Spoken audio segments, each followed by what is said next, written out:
Assalamualaikum warahmatullahi wabarakatuh. Good morning, student. Hopefully, you are in a good condition. Student, after you read my PowerPoint related to definition of indicator, the function of the indicator, and then the learning objective, so I will explain how to create indicator. Okay. Student, if you want to create an indicator, the first one that you must do is to choose one of basic competence in our KD. Okay, so here I give you an example of a KD. A student, when you choose a KD, it must be in pairs. For example, here I take one KD, so the KD is 3.1 and 4.1. The KD says menerapkan fungsi sosial, struktur teks, dan unsur kebahasaan pada ungkapan sapaan, pamitan, ucapan terima kasih, dan permintaan maaf serta responnya sesuai dengan konteks penggunaannya. Sedangkan KD 4.1 menyusun teks lisan sederhana untuk mengucapkan dan merespon sapaan, pamitan, ucapan terima kasih, dan permintaan maaf dengan memperhatikan fungsi sosial, struktur teks, dan unsur kebahasaan yang benar dan sesuai konteksnya. Okay, student. Please attention to the KD. Here the KD says menerapkan. So, if you want to create indicator, so you must know the final of indicator in KD 3.1, the student are able to implement. Jadi siswa bisa menerapkan. What we must do to achieve that the student must be able to implement fungsi sosial, struktur teks, dan unsur kebahasaan. It must be starting from the C1 atau C1 sesuai dengan taksonomi Bloom. Jadi muara akhirnya adalah menerapkan. Sebelum siswa bisa menerapkan, maka siswa harus bisa apa dulu? Nah, ini harus sesuai dengan taksonomi Bloom. Saya yakin Anda sudah membaca taksonomi Bloom atau KKO yang ada di materi sebelumnya. Oke, coba kita lihat. Berarti kita mulai dari C1. Apa yang kita mulai dari C1? Mari kita lihat. Next, oke. Oh, sebelumnya Mem Ari lupa. Di sini kan ada banyak teks. Ada sapaan, pamitan, ucapan terima kasih, dan permintaan maaf. Maka kita hanya fokus kepada sapaan dan pamitan. Oke ya, jadi kalau sapaan dan pamitan di sini nanti kita bold atau kita tebali. Next, kita mulai dari KD C1 di sini. Berarti kita mulai dari sebelum siswa bisa menerapkan, berarti siswa harus bisa menyebutkan ungkapan-ungkapan sapaan dan pamitan. Oke, ini adalah C1, memorizing, menyebutkan.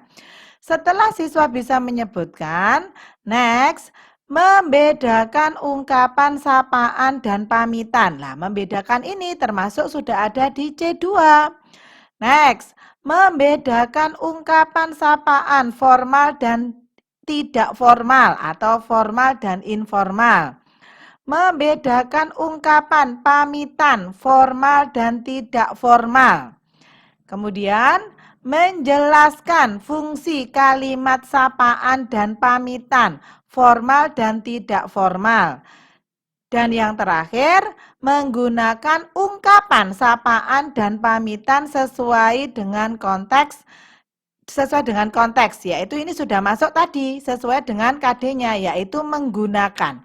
Oke, Saya yakin Anda sudah paham ya. Jadi sebelum siswa bisa menggunakan, berarti siswa harus bisa menyebutkan, membedakan, dan menjelaskan.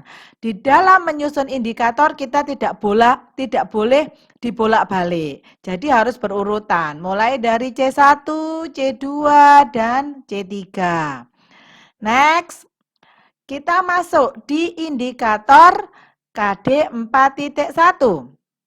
KD 4.1 menyusun ya, berarti kita mulai sebelum siswa bisa menyusun, kita ajari mereka. Oke, menyusun kembali kalimat acak menjadi teks interpersonal.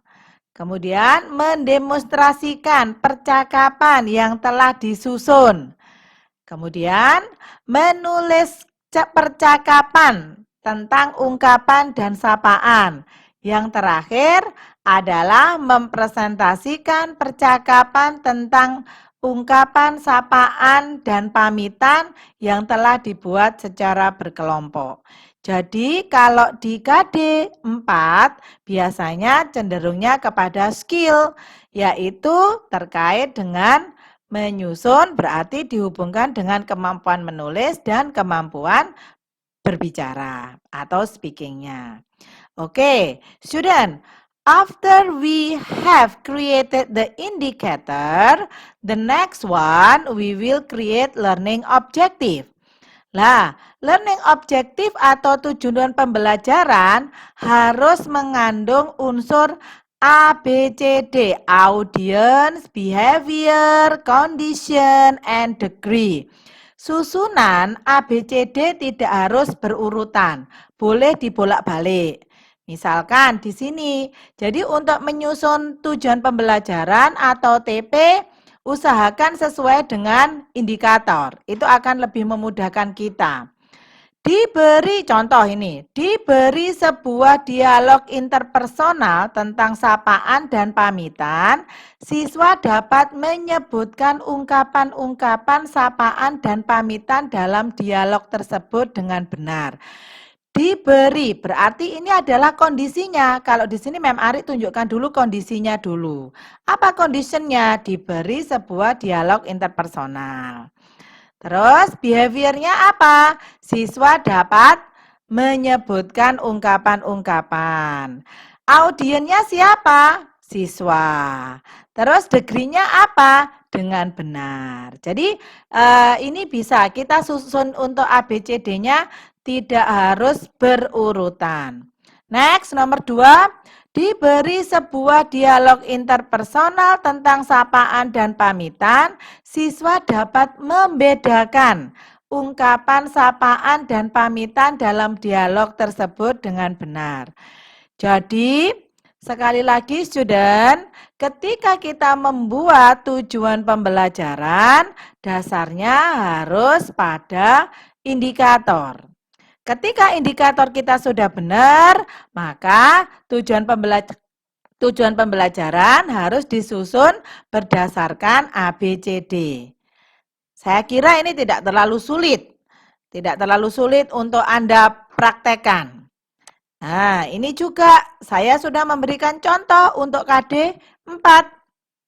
Di sini saya memberikan contoh misalkan di tujuan pembelajaran untuk KD 4 ya tadi diberi sebuah dialog interpersonal acak tentang sapaan dan pamitan, siswa dapat menyusun kembali dialog tersebut dengan benar. Jadi, ketika kita menyusun indikator dan learning objective itu harus kelanjutannya, bukan diulangi lagi ya. Ada pertanyaan, saya kira tidak terlalu sulit untuk dipraktekkan. Makanya coba Anda mempraktekkan bagaimana membuat indikator dan tujuan pembelajarannya. Jadi silakan Anda pilih salah satu KD yang ada di Permendikbud nomor 24 lampiran 37 itu adalah KD-KD yang ada hubungannya dengan sekolah menengah pertama. Silakan Anda pilih salah satu. Saya kira cukup. Selamat mencoba. Jangan lupa ya untuk subscribe di channel YouTube saya. Terima kasih. Thank you. Assalamualaikum warahmatullahi wabarakatuh.